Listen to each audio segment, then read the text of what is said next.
Hallelujah. एक बार फिर आप सभी को जय मसीह की।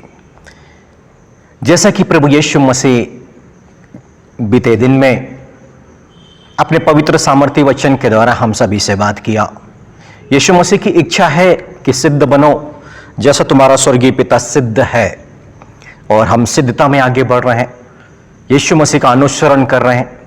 हमारा परमेश्वर एक ऐसा परमेश्वर है जिसके मुख से एक बार वचन निकल गया तो वो परमेश्वर अपने वचन से बदलता नहीं, बल्कि उस वचन को वो पूरा करता है।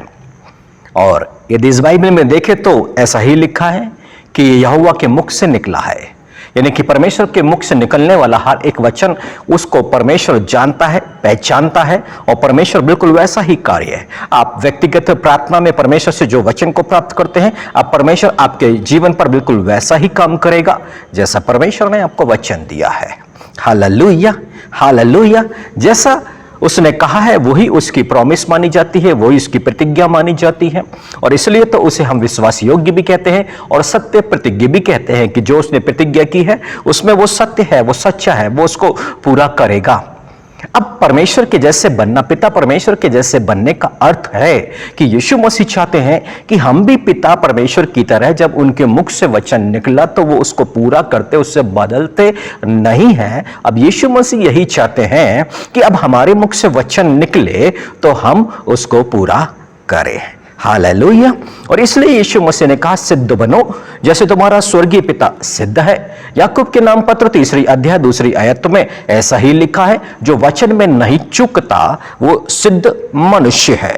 तो सोचिए, जिस वक्त एक विवाह होता है पति और पत्नी के बीच में, जो वचन एक दूसरे को दिए जाते हैं सुख और दुख में साथ रहने का, और उसी स्थान पर परमेश्वर की मौजूदगी भी होती है।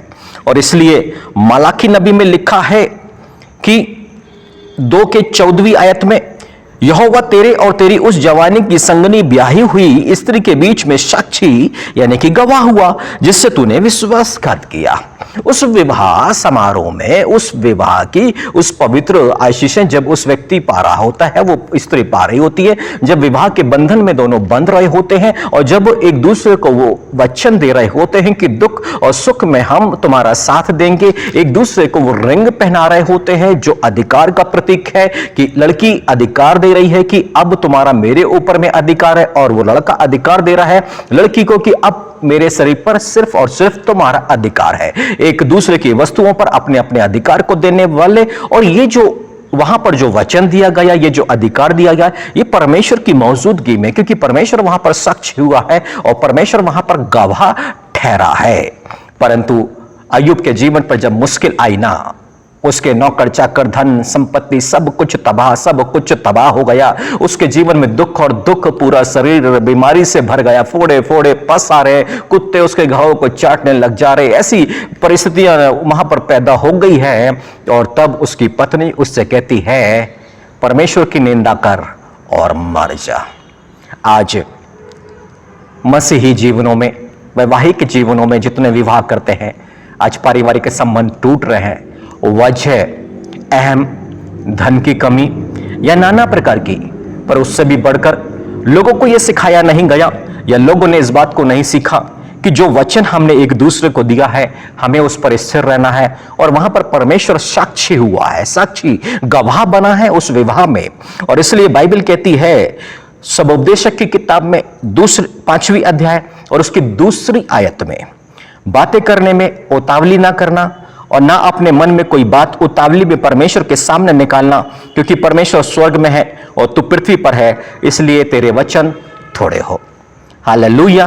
परंतु 2 आयत 5 उसकी 6वीं आयत में लिखा है, कोई वचन कहकर अपने को पाप में ना फंसाना, और ना ईश्वर के दूत के सामने कहना ये भूल से हुआ।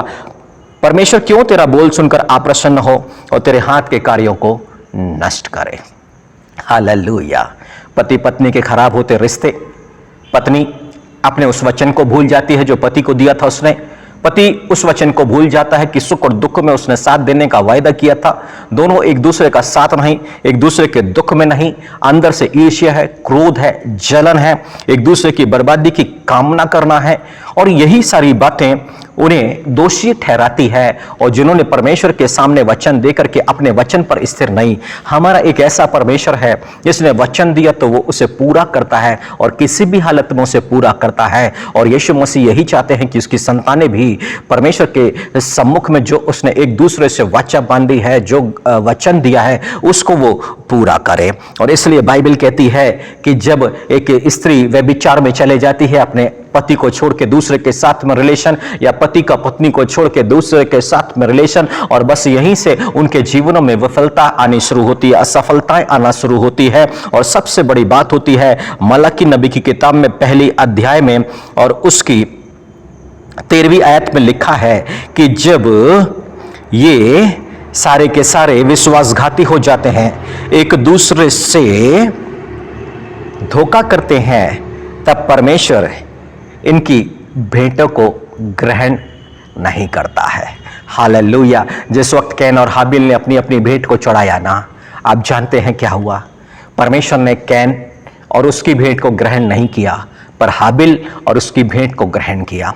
और जो वैवाहिक बंधन में बनते समय जो वचन एक दूसरे को देते हैं, उसका जो पालन नहीं करते हैं और आगे चल के वो व्यभिचार के पाप में भी पड़ जाते हैं, ऐसों की भेंट को और न उन मनुष्यों को परमेश्वर ग्रहण नहीं करता है। वो लाखों और करोड़ों परमेश्वर को भी उठा करके दे दे, उनके स्वर्ग में उनकी भेंट ग्रहण नहीं की जाती है और ऐसे मनुष्यों को भी ग्रहण नहीं किया जा सकता है।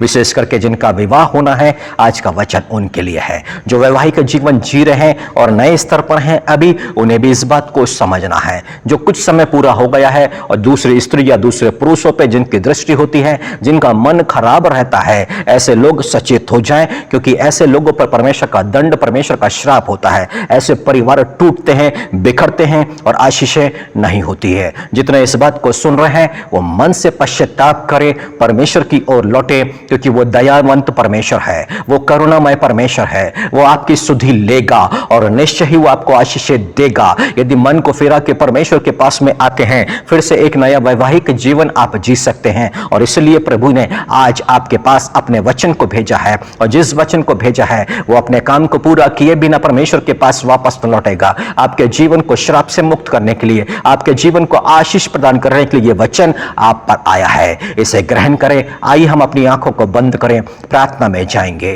राजाओं के राजा, प्रभुओं के प्रभु यीशु मसीह, इस पल में हम आपका धन्यवाद करते हैं प्रभु जी। उन मसीह परिवारों में जहां नए विवाह हुए हैं, जो वैवाहिक जीवन को जी रहे हैं प्रभु जी उनको समझ देना प्रभु जी कि एक दूसरे के प्रति विश्वास योग्य बने रहे। इस बात को वो समझ सके प्रभु जी कि जब उन्होंने एक दूसरे को वचन दिया था, आप वहां पर मौजूद थे, आप गवाह हैं उस वचन के जो उन्होंने एक दूसरे को दिया है। परंतु आज ऐसे बहुत से परिवार हैं जो उस वचन का पालन नहीं कर रहे हैं प्रभु जी। ओ हालेलुया। ऐसो पर दया करें प्रभु जी। ऐसे लोग जब उस वचन को स्मरण करके एक दूसरे के निकटता में आते हैं तो सहायता करना प्रभु जी। फिर से उनके बीच में प्रेम आ जाए प्रभु जी, फिर से एक दूसरे के प्रति विश्वास योग्य हो जाए। क्षमा करने वाले पवित्र पिता, ऐसे लोगों को ग्रहण करे प्रभु जी। फिर से एक आशीषित पारिवारिक जीवन जीने लग जाए प्रभु जी, क्योंकि 24:3-4 नीति वचन किताब में लिखा है, घर बुद्धि से बनता है और समझ के द्वारा स्थिर होता है। हे मेरे प्रभु यीशु मसीह, अपनी बुद्धि से इन परिवारों को भर दे, अपनी समझ से इन परिवारों को